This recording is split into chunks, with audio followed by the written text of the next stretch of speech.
शायद 10-15 साल में ऐसा जेनेटिक ट्रीटमेंट आएगा। सो जेनेटिक ट्रीटमेंट से कुछ बहुत ही क्रांतिकारी बदलाव हो सकता है। तो ये जेनेटिक ट्रीटमेंट कैसा होता है? तो ये जीन एडिटिंग टूल्स होते हैं। तो वो टूल्स क्या होते हैं? मतलब एक टेक्नोलॉजी है क्रिस्पर, CRISPR। मैंने क्रिस्पर टेक्नोलॉजी पे हिंदी में एक वीडियो बनाया था 1.5-2 साल पहले। मैंने कहा था कौन देखने वाला है इंडिया में, वो इतना चला ना वीडियो, आप कल्पना भी नहीं कर सकते। तो हमारे लोग भी भूखे हैं कुछ ऐसे अच्छी नई टेक्नोलॉजी के बारे में जानने को।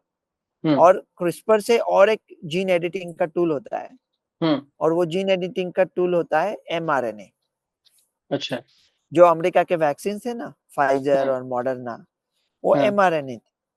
तो mRNA एक टूल होता है, mRNA एक टेक्निक होता है। तो देखो कल परसों ही हमने कोविड वैक्सीन की बात की थी।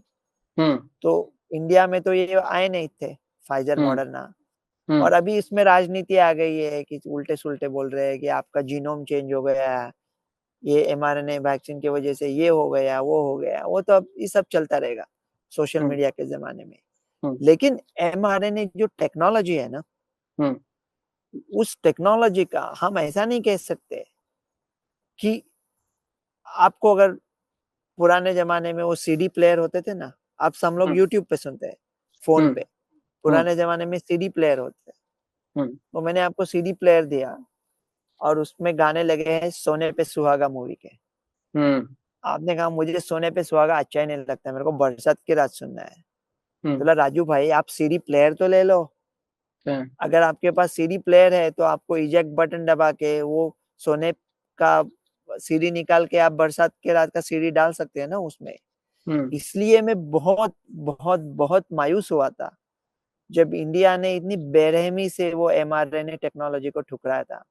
और मैं अपने वीडियो पे कुछ कमेंट्स देख रहा था, मतलब क्या सब अकल के दुश्मन बैठे हैं कुछ लोग, कहते हैं क्या बिग फार्मा से पैसे लेते हो। अरे जिंदगी में 1 साल पैसा नहीं लिया, एक पैसा भी नहीं, 1 साल नहीं, 1 पैसा भी नहीं लिया किसी कमीशन में।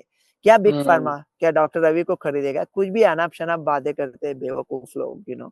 तो ये जो mRNA टेक्नोलॉजी है, वो टेक्नोलॉजी को इंडिया ने ठुकराया। कहते हैं हमारे पास कोल्ड स्टोरेज नहीं है। अरे चांद के पिछवाड़े पे लात मारने वाले लोग जो जापान को जीडीपी में पीछे छोड़ गए, उनके पास कोल्ड स्टोरेज नहीं है। 2 कौड़ी का हम ड्राई आइस नहीं बना सकते। तो वो mRNA टेक्नोलॉजी को इंडिया ने अपनाना चाहिए था। अभी भी समय गया नहीं है। क्योंकि क्या है ना, अगर वो जेनेटिक टूल आपके हाथ में आ गया तो वो टूल के साथ क्या करना है आपको डिसाइड करना है। वो धनुष्य बाण तो ले लो, बाद में कहाँ तीर छोड़ना है वो देख लेंगे ना।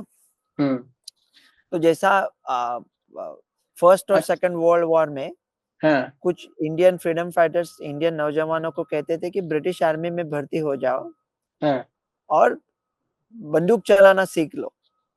अगर बंदूक आपके हाथ में है तो बंदूक का जो निशाना है वो किस तरफ होना चाहिए उसका फैसला भी बाद में आपके हाथ में आ सकता है। तो पहले बंदूक चलाना तो सीख लो। ऐसा बंदूक वगैरह की बात नहीं करते, हथियार की। लेकिन ये mRNA एक एडिटिंग टूल है। तो इसे ये सब जीन एडिटिंग, और ये सिर्फ बुढ़ापे के लिए या एंटी एजिंग के लिए नहीं है। इतने इंडिया में सिकल सेल के डिसीज होते हैं, सिकल सेल डिसीज होता है, काफी सारी जेनेटिक बीमारियां होती है।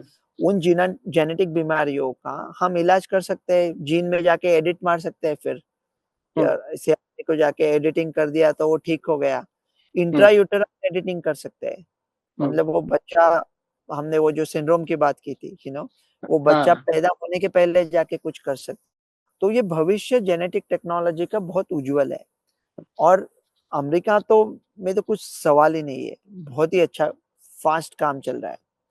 और अगर विश्व का हमें भविष्य सुधारना है तो इंडिया को इस टेक्नोलॉजी को अपनाना पड़ेगा, क्योंकि अमेरिका से आएगी लेकिन बहुत महंगी आएगी।